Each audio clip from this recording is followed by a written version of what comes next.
Hey there, Gothamites. Welcome to a special supplemental episode of the Arkham Sessions. Something dropped today, and we are here to cover it. I'm Brian Ward. Joining me, as always, is the psychologist to the superheroes, superheroines, and supervillains of Gotham City and beyond. She's Dr. Drea Letamendi. Hello, Drea. Hi, Brian. How are you?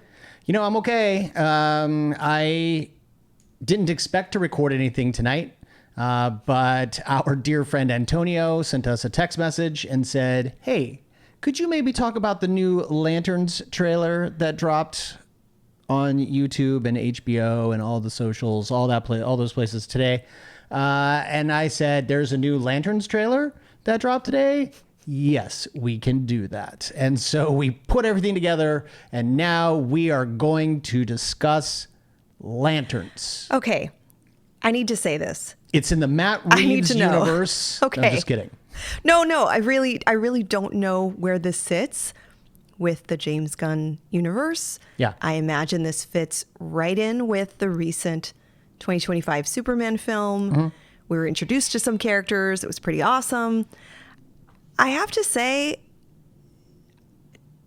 I don't want to yuck anyone's yum, but do we really need another Green Lantern movie? I mean, the last Green Lantern movie was eons ago. Sure.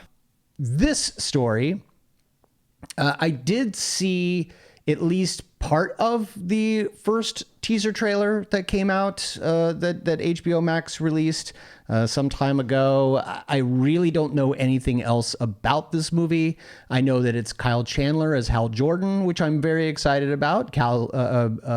Kyle Chandler, of course, a lot of people know him for his Emmy Award-winning role as Coach Eric Taylor in Friday Night Lights, the TV series. Seminal role, very important TV show, one of the best TV shows that's ever been on television, in my opinion. Wow.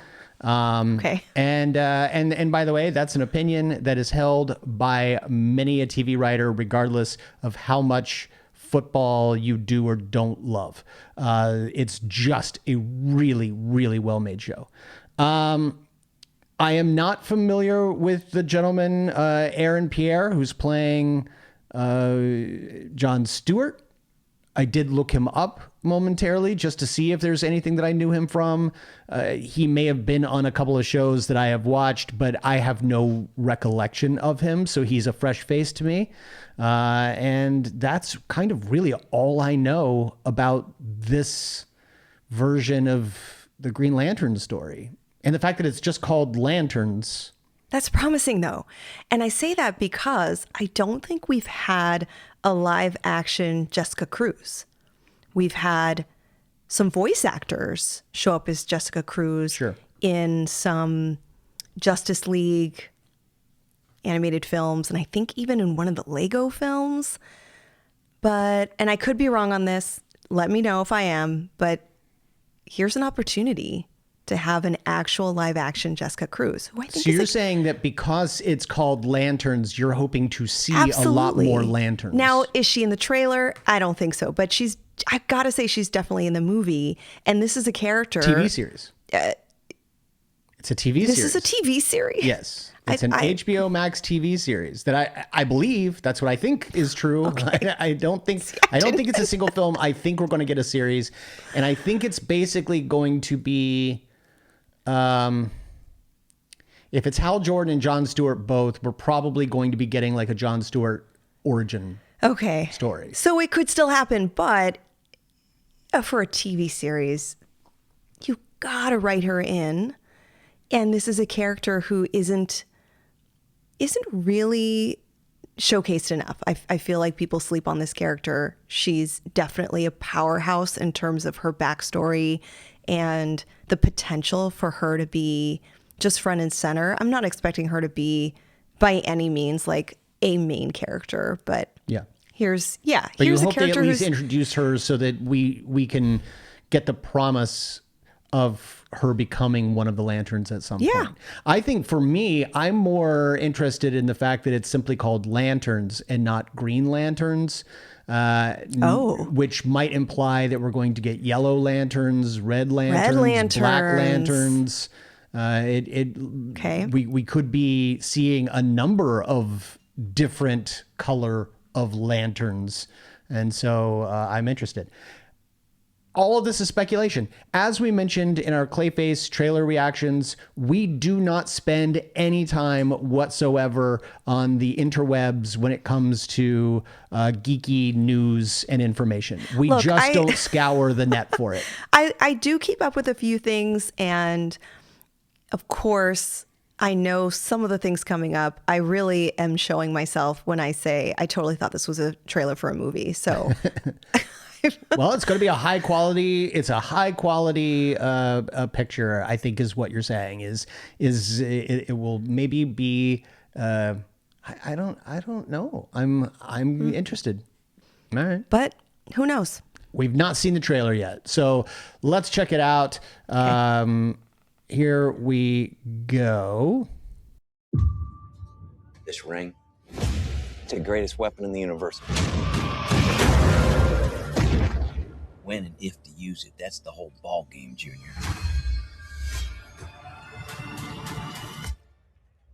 Did you just use that ring to counterfeit money? No.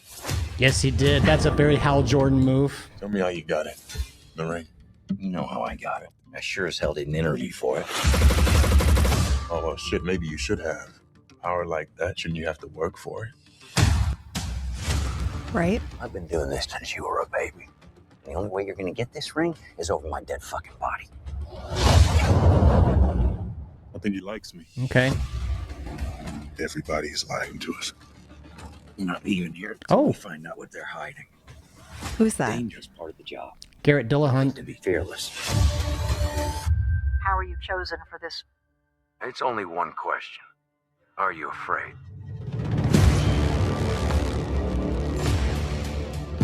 Is that a remnant from Superman? Could be. Oh, we're going with the military background. Here's Guy. Are you afraid? Are you afraid? Are you afraid? Are you afraid? Okay. Wait. That lady? That could have been Jessica. I was raised fearless, and I'll do this better than he's ever done it before. Then go and get it, Jon Stewart. Okay. Yikes. Laura Linney. All right. So the are you afraid sort of mantra happening there. I think we are going to deal in some way, shape, or form with the Yellow Lanterns. Okay. This does seem to be a origin story for Jon Stewart getting the ring. They are going with the more retconned Marine backstory. What else did we see in there? Garrett Dillahunt. I can't imagine he's not going to be playing a villain of some kind. For a lot of people who don't know, Garrett Dillahunt is maybe one of the best actors of his generation, but he goes very much under the radar. Very few people. He's got a face that everyone remembers, but you don't necessarily know from where. If someone walked up to me on the street and simply said the name Garrett Dillahunt, the very first thing I'm going to think of, it's not the first thing I ever saw him in, but certainly one of the most memorable performances that I've ever seen him deliver was in the assassination of Jesse James by the coward Robert Ford. Just a lovely, layered and wonderful portrayal, and I got a chance to even tell him that. Wow. At the premiere party for Star Trek Picard season 3 that I had the ability to go to. So I have a question. Yeah. I have a couple of questions. Okay. So I'm wondering, you mentioned the villain of this movie. It's a little unclear. Yeah, I don't know that we're going to see a villain, but I imagine with someone like Garrett Dillahunt, he's probably going to be. I'm not familiar with whatever cowboy type character he is playing. That's not Jonah Hex? No. Okay. I hope not. No, I didn't think so either. So that was one of my questions was, now for a Lanterns villain. So here's what I'm thinking about the Lanterns. Just like the Justice League, the Lanterns are responsible for like cosmic threats, right? Beyond the world. Like when I think about the kinds of threats and the kinds of things that they're facing, it's typically more than just kind of like the common good of the world. Yeah, each lantern is assigned a sector, and they patrol that sector, sort of policing it cosmically against other evils. So naturally, we're going to see threats that are above and beyond someone from our world or someone from the world we did see lasers or something coming down, and we saw Hal Jordan use the lantern ring to create a shield protecting people. We have already been introduced to Guy Gardner in this universe through Superman, and we saw a shot of him here, which leads me to believe that they are doing a combination of origin stories. So you're saying even in the comics, there's two different origin stories for him? Yes. Well, yes, there's the original origin story, which was right there on the cusp of 1971 and 72.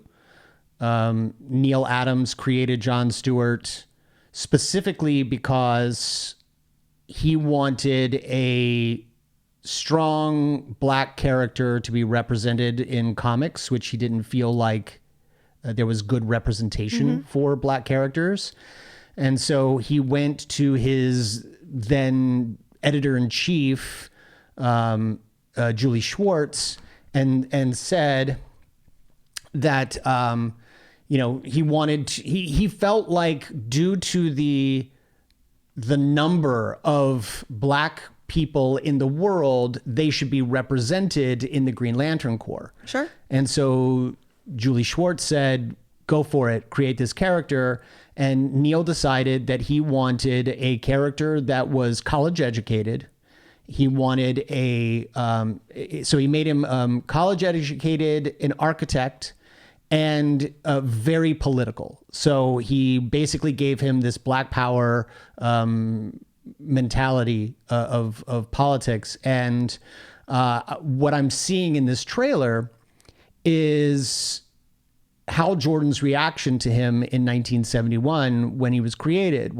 So the reason Jon Stewart became a Lantern at the time was Hal Jordan was basically retired.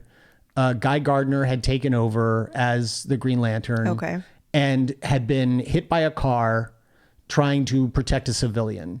And so they needed a replacement while Guy Gardner was out of service. Okay, so I guess my question is, when does this take place? Because we saw Guy Gardner in the Superman film as a part of what they're calling the Justice Gang. Yeah. And now I'm wondering, where does this take place? Because I definitely want to see more of the Justice Gang. I want to see Hawkgirl. I want to see Mr. Terrific. Sure. Give us those characters. I think that we're probably, if they are going to create the Jon Stewart origin story, Guy Gardner very well may get injured at the beginning of this show. Okay.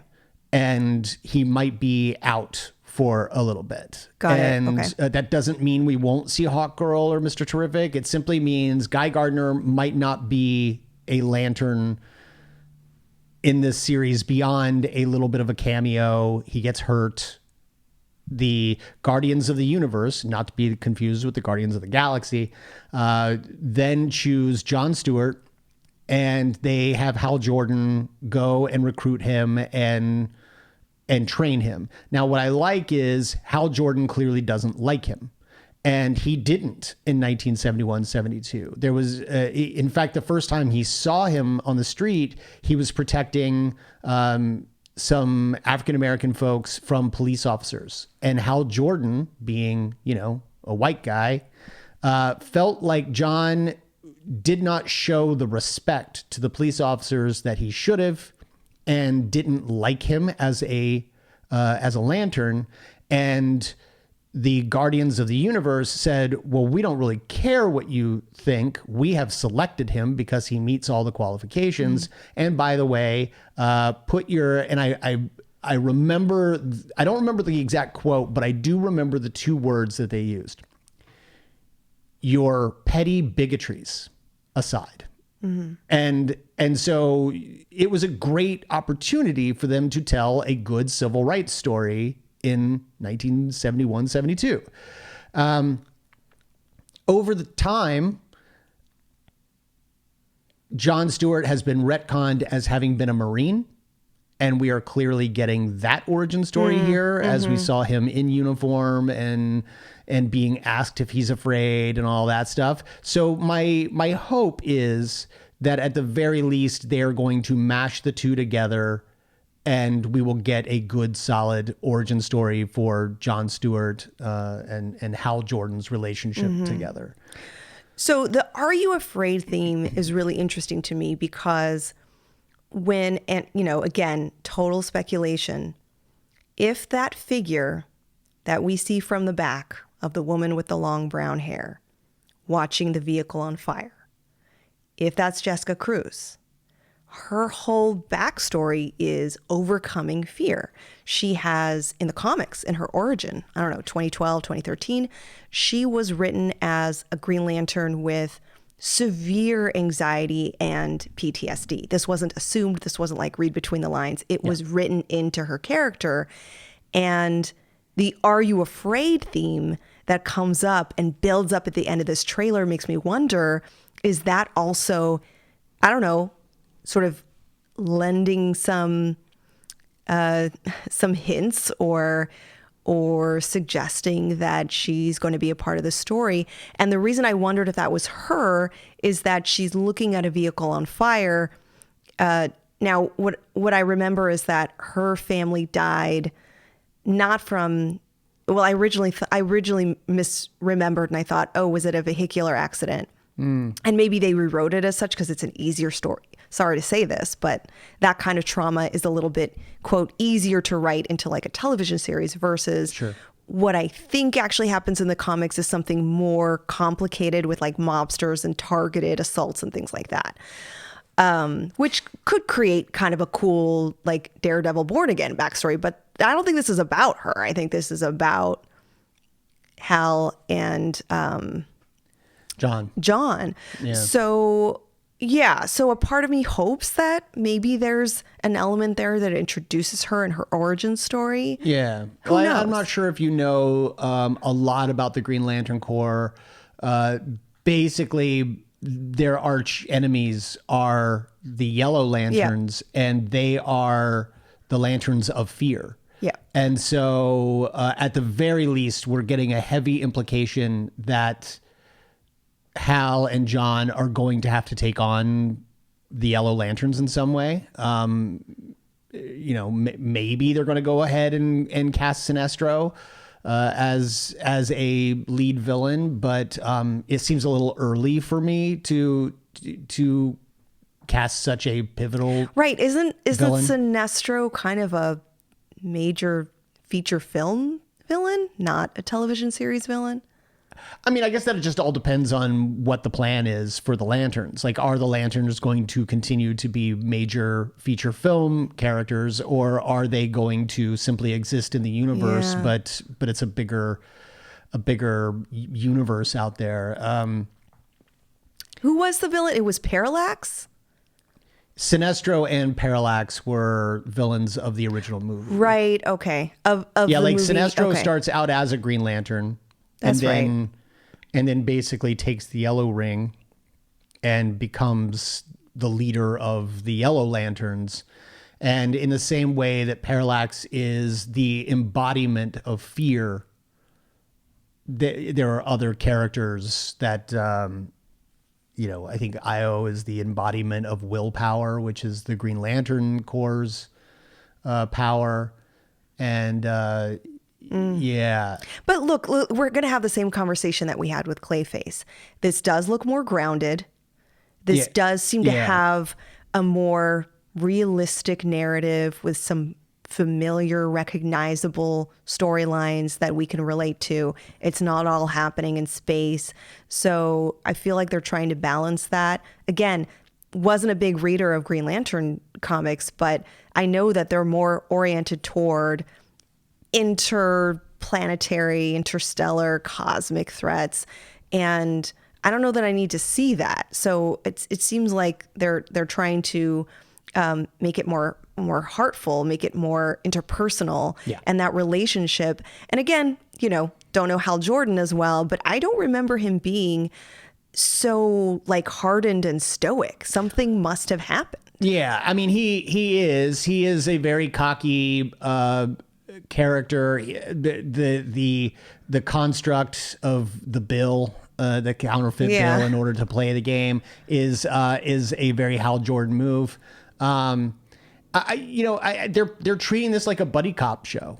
Where it's the I don't wanna damn partner. I'm getting too old for this. Yeah, it's that type of character dynamic, and eventually by the end they're going to either fall in love with one another, and I mean that metaphorically. Yeah, sure. But they're going to learn about one another. They're going to fight with each other and for each other, and they're going to become a brotherhood. And they're going to deepen their understanding of someone who's different than them, which I think is what we're all, how we all learn. Yeah. Now with buddy cop movies, one of them is unwell.